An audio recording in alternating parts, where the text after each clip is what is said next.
বিশ্বকাপের মঞ্চে পা রাখার আগেই মেসিকে ট্রফি উপহার দেওয়ার ঘোষণা দিয়েছিলেন এমিলিয়ানো মার্টিনেজ। কোপা জয়ের পর এই গোলরক্ষক বলেছিলেন, মেসির জন্য জীবনও দিতে পারি আমরা।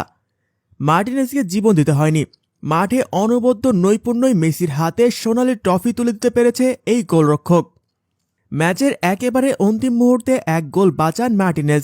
শেষে কোম্যানের পেনাল্টি ঠেকিয়ে নায়ক বনে যান। ম্যাচ শেষে অশ্রুসিক্ত চোখে এই বিশ্বকাপ তার পরিবারকে উৎসর্গ করে তিনি বলেন, আমি খুবই দরিদ্র জায়গা থেকে এসেছি। যখন আমি তরুণ ইংল্যান্ডে চলে যাই, আমি এই জয় আমার পরিবারকে উৎসর্গ করতে চাই। পুরো ম্যাচটা যেন এক রোলার কোস্টার। ম্যাচের গতি প্রকৃতি বোঝার দায় হয়ে দাঁড়িয়েছিল। একবার আর্জেন্টিনা গোল করে তো আরেকবার শোধ করে ফ্রান্স। কিলিয়ান এমবাপ্পে ফাইনালের ট্র্যাজিক হিরো, হ্যাটট্রিক করেও হারলেন। ম্যাচটা গড়ালো ট্রাইব্রেকারে। সেখানেই আর্জেন্টিনাকে বিশ্বকাপ জেতানোর নায়কে পরিণত হলেন গোলরক্ষক এমিলিয়ানো মার্টিনেজ। কিংসলে কোম্যানের পেনাল্টি ঠেকিয়েই তিনি আর্জেন্টিনাকে বিশ্বকাপ জয়ের দ্বারপ্রান্তে নিয়ে আসলেন। এরপর অরিলিয়ান সুমেনি যে শটটি নিয়েছিলেন মার্টিনেজকে ঠেকানোর জন্য, সেটি হয়ে গেল মিস।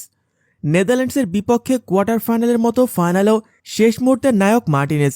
আর্জেন্টিনার ৩৬ বছরের আক্ষেপ কাটানোর পর মার্টিনেজ বলেন, পেনাল্টি শুট আউট জুড়ে আমি শান্ত ছিলাম। তারা আমাকে ৩টি গোল দিয়েছে, তবে আমার মনে হয় এরপরও আমি সবকিছু ঠিকঠাক করেছি। শুট আউটেও তাই। প্রতিটি নায়কের উত্থানের পেছনে থাকে অনেক বঞ্চনা, অনেক ঘাম ঝরানোর গল্প। এমিলিয়ানো মার্টিনেজেরও তাই।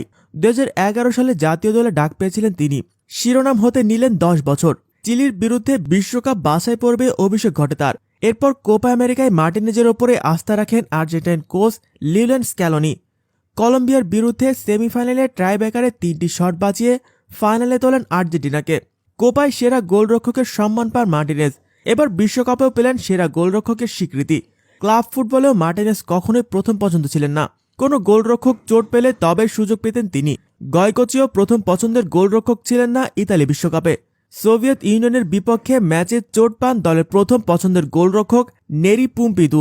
তারপর থেকে দলের ১ নম্বর গোলরক্ষক হন গয়কোচিয়া। পেনাল্টি শুট আউটে গোল বাঁচিয়ে গয়কোচিয়া বনে যান নায়ক। মার্টিনেজও তাই। দেশে তিনি এখন নায়ক।